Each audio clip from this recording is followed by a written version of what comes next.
Good morning guys, বৃষ্টি লাইফস্টাইলে তোমাদের সবাইকে আরও আরেকবার স্বাগত জানাই। আশা করি তোমরা সবাই খুব ভালো আছো, আমিও খুব ভালো আছি। তো আজকে শাশুড়ি মায়ের শরীরটা ভালো ছিল না, তো উনি পুজো দিয়েই বললো যে রান্নাটা তাহলে তুমি আজকে সেরে নেওয়ার পর তো আমি বললাম ঠিক আছে, তাহলে আমি সকাল সকাল স্নানটা সেরে নিয়েছি। আজকে বাসি কাজগুলো তোমাদের সাথে শেয়ার করা হয়নি, তো আমি সকাল সকালই স্নানটা সেরে নিয়ে মা বললো হালকা কিছু রান্না করে নাও, বেশি ভারী কিছু করতে হবে না। তো আমিও ভাবলাম হালকার মধ্যে মুসুর ডালটাই হয়, মুসুর ডালটা নিয়ে আমি ভাবলাম একদিকে ডাল বসিয়ে দিই। তো আমি ডালটা ধুয়ে নেওয়ার জন্য জল নিয়ে বাইরে চলে গেছিলাম। এদিকে ভাতের হাঁড়ি নিয়ে এসে ভাতটা গ্যাসে আজকে বসিয়ে দিয়েছি, কারণ উনুনে কাঠে যদি এখন ভাত বসাতে যেতাম তো এদিকে ডাল হলে আমি দুদিকে সামলাতে পারি না, যেহেতু আমি রান্না করতে অতটা ভালো পারি না। তো সেজন্য ডাল ভাত পাশেই গ্যাসে বসিয়ে দিয়ে চালটাও ধুয়ে দিয়ে দিলাম, সাথে একসাথেই দিয়ে দিয়েছি। জলটা হালকা গরম হয়ে গেছিলো, তো আমি ভাবলাম একসাথে ভাত আর বসিয়ে দিয়ে মাকে জিজ্ঞেস করলাম আর কী করবো। তো মা বললো একটু পেঁয়াজ দিয়ে আলু ভেজে নাও। তো আমি এদিকে আলু কাটার জন্য জলটা নিয়ে নেওয়ার পরে ভাবলাম আলু কেটে নিয়ে আর ডিমের অমলেটটা করে নেব। তো ওইদিকে আলু কাটতে কাটতে আমি দেখছি আমার ডালের ওপাশ থেকে ডাল উপর হয়ে পড়ে যাচ্ছে। তো কিছু করার ছিল না, আমি দুদিক সামলাতে পারি না এখন অবধি। তো ওইদিকে বন্ধ করে ভাবলাম তাহলে আমি আলু ঠালু সব কেটে নিয়ে তোমাদের সামনে আসি। তো আলু কাটতে কাটতে ভাবলাম চলে আসি, আর কি করব, আর দূর আমার দ্বারা অসম্ভব, আমি অতটা ভালো যেহেতু পারি না। তো সেই জন্য আলু কাটা হয়ে গেছে। এদিকে আলু কাটতে কাটতে দেখলাম আমার ভাতও হয়ে গেছে, ভাত আর এদিকে ডাল সিদ্ধ করে রাখা ছিল। তো আলু কেটে এদিকে পেঁয়াজ কেটে নিয়েছি, আলু দিয়ে ভাজবো বলে ডিমের অমলেটের জন্য পেঁয়াজ কেটে নিয়েছি, ডালের সম্বরের জন্য পেঁয়াজ কেটে নিয়েছি। তো এদিকে ভাতও আমার হয়ে গেছিলো, এদিকে ডালও সিদ্ধ হয়ে গেছিলো। তো ভাবলাম ভাতটা আজকে ঘরেই উপর দিয়ে দেবো। তো তো ভাবতে ভাবলাম যে না, আমার দ্বারা হবে না। তো আমি আবার ঘরে চেষ্টা করার পরে আমি আবার বাইরে চলে গেছিলাম। তো এসে আমি ডালটাও সম্বাদ দিয়ে দিয়েছিলাম। তো আমার ডালটাও রেডি হয়ে গেছে। এদিকে সম্বাদটা তোমাদের সাথে শেয়ার করতে পারিনি, যেহেতু আমি ক্যামেরা ধরা আমার কেউ নেই, আগেও বলেছি এখনও, তো আমি অতটা ভুলে যাই। ফট করে মোবাইলটা রেখে দেওয়ার পরে মনে পড়ে আবার আমি তো ব্লগ করছি। তো এদিকে আলুটাও ভেজে নিয়েছি, আলু ভেজে ওদিকে রান্নাবাড়ার কাজ শেষ করে ঘরে চলে এলাম। তো ঘরে এসে দেখছি আমার বর উনি কাজে বেরোনোর সময় আবার অফিস যাওয়ার সময় দেখছি আমার ঘর ওলটপালট করে রেখে গেছে। তো আমি আমার ঘরটা বিছানা গুছিয়ে ঘরটা ঝাড় দিই, ওদিকে খেতে দিতে চলে যাবো। যেহেতু আমি আর ভিডিও করতে পারিনি, যেহেতু শাশুড়ির শরীরটা ভালো ছিল না, তো আমাকে একটু দেখতে হচ্ছিলো, সেজন্য আমি আর ভিডিও করতে পারিনি। তো যে জন্য খেয়ে দিয়ে উঠে দেখছি আবার বিকেল হয়ে গেছিলো। তো বিকেলে দেখছি আবার এদিকে আমাদের সোনা বুড়িমা ও আবার চলে এসে আমাকে ডাকাডাকি করছিল, বলছে আমার একটু ভিডিও কর। তো আমি একটু ভিডিও করছিলাম, ওর সাথে ভিডিও করতে করতে ও আবার বললো যে তোর সাথে আমি ঘরে যাব, তোর সাথেই ঘুমোবো। দেখো আমি সবে খেয়ে দিয়ে শুতে এলাম, তাতেই আমার সাথে এখন ও এসে বলছে যে আমি তোমার সাথে ঘুমাবো, তাই তো? কি বলছিলি তুই? কোথায় শুবি? আমার সাথে? আরে বাহ, ও এখন আমার সাথে শোবে বলে ও এখন ওর মার পিসির কাছ থেকে দৌড়ে বলছে তুই চলে যা, আমি এখন চিকি কাছে ঘুমাবো। ও আমায় চিকি ডাকে, তাই তো? তোর একটু হাই করে দাও। হাই সবাই, হাই বলো। হ্যালো হ্যালো, সবাই ভালো থাকো বলো না, সবাই ভালো থাকো। তো দেখতেই পাচ্ছ ও আসলো আমার কাছে ঘুমোতে, না ঘুম দিয়ে আমার প্রজাপতি খুঁজছে, আমার কোথাও প্রজাপতি লাগিয়েছে। তোকে আমি বাড়ি দিয়ে আসবো, তো তুই প্রজাপতি দেখবি ঘুমোবি? চোখ বন্ধ করো। আমি ভিডিও দেখছিলাম। কি দেখছো? তোর এখানে আমি তুই পড়েছি তো, ওই টিকটা তোর, ওই টিকটা এই ছোট টিকটা পড়। তারপর দুষ্টুমি করবা।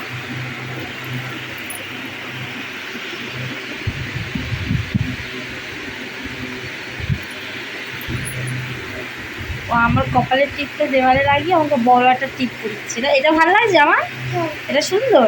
ঠিক আছে, এবার ঘুমিয়ে পড়ো।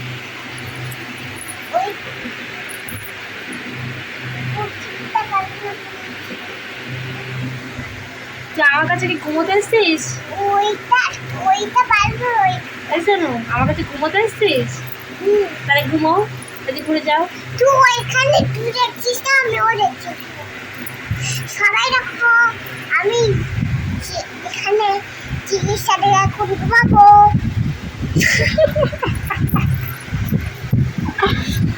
ও নিজেই বলছে, নিজেই হাসছে। তো যাই হোক, তাও চেষ্টা তো করেছে। ও খুবই পাকা, ও সবই পারে। সবই পারে। তাহলে ছড়া বলে দাও তো মা।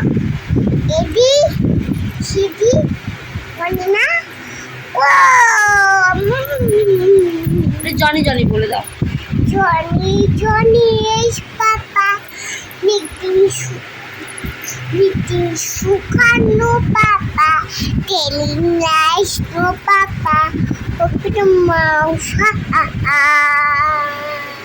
তারপর একটা নতুন তুমি রিলস দেখো তো, তাই তো?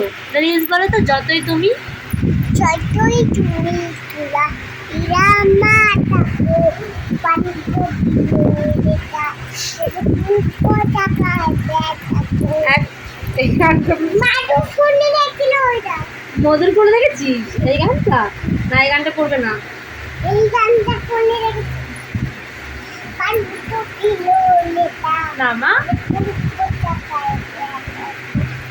মাদু ফোনে দেখেছে পানি কিলো লেটা ওরে তুমি কোটা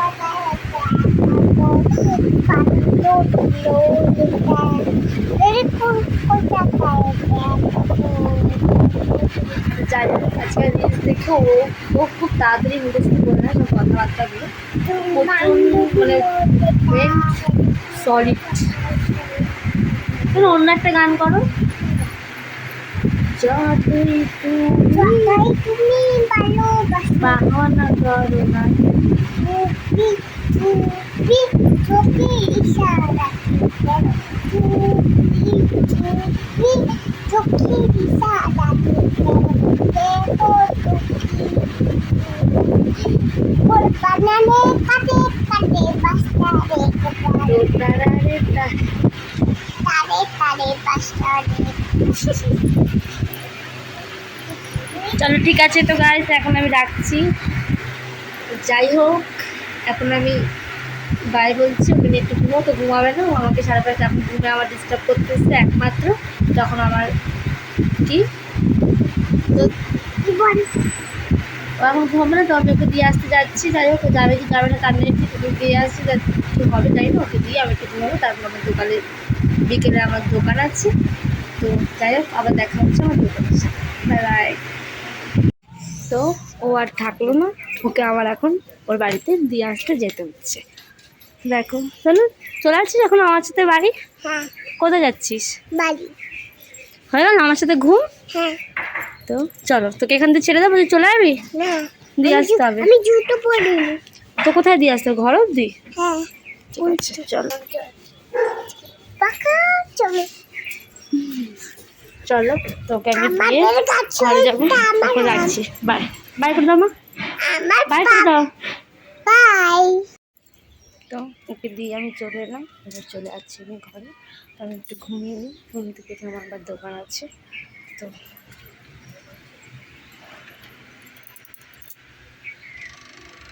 তো আবার চলে এলাম। দেখো আমি দোকানে যাওয়ার জন্য রেডি হয়ে গেছি, যেহেতু আমার বর আজকে বাড়ি ছিল, দোকানটা ওই খুলেছে। তো আমি একটু দেরি করে ঘুম থেকে উঠে রেডি হয়ে গেলাম। তো দোকানের দিকে যাবো, তো বেসিক্যালি 9টা বেজেই গেছিলো। তখন আমি যখন দোকানে যাচ্ছিলাম তখন আধা কাস্টমার সব চলেই গেছিলো। আর অতক্ষণ আমি ভিডিও করতে পারছিলাম না, যেহেতু কাস্টমার ছিল। কাস্টমারের সাথে ভিডিও করতে আমার প্রচুর লজ্জা লাগে, তো আমি করতে পারছিলাম না, ওভাবেই কাটছিল। তো আবার এদিকে তো আমাদের বিকেলে একটু আড্ডা চলে। তো বর আজকে দোকানে ছিল বলে আমার অতটা চাপ পড়েনি। তো এদিকে দেখছি সবাই গল্প করছিলাম, ভাবলাম তোমাদেরকে একটু ভিডিও করি। তো করতে করতেই আবার দেখতেই পাচ্ছ ওই গাছতলায় সবাই বসে আছে। আমি ভাবলাম তোমাদের একটু ঝিলটা দেখাই। তো ঝিল আর কি দেখাবো, ঝিলে একজন ছেলে একজন মেয়ে সব বসে আছে বলে আমি আর দেখাতে পারলাম না ভালো করে। তো নেক্সট টাইম নেক্সট ব্লগে দেখাবো। তো এদিকে আবার আমাদের দিদিকে ছাড়তে আসলাম। এটা আমার রাতের ডিউটি, আমাদের দিদিকে রাত্রে ছাড়তে হয় বাড়িতে। Good night. আমরা সবাই মিলে ছাড়তে এসেছি একজন টিচারকে। তো চলো, দিদিকে ছেড়ে দেখতেই পাচ্ছ আমরা সবাই মিলে আবার চলে যাচ্ছি বাড়ির দিকে। তো বাড়ি গিয়ে এখন সবাই খাওয়া দাওয়া করবে। এখন প্রায় 10টা 15 সামথিং কিছু বাজে। তো ওকে রোজই আমাদের ছাড়তে যেতে হয়, তো আমরা সবাই মিলে যাই যেহেতু। তো যাই হোক, যেভাবেই হোক আজকে ভিডিওটা আমি এভাবেই শেষ করলাম। যদি ভালো লেগে থাকে তো লাইক কমেন্ট সাবস্ক্রাইব প্লিজ করে দিই। Bye, good night.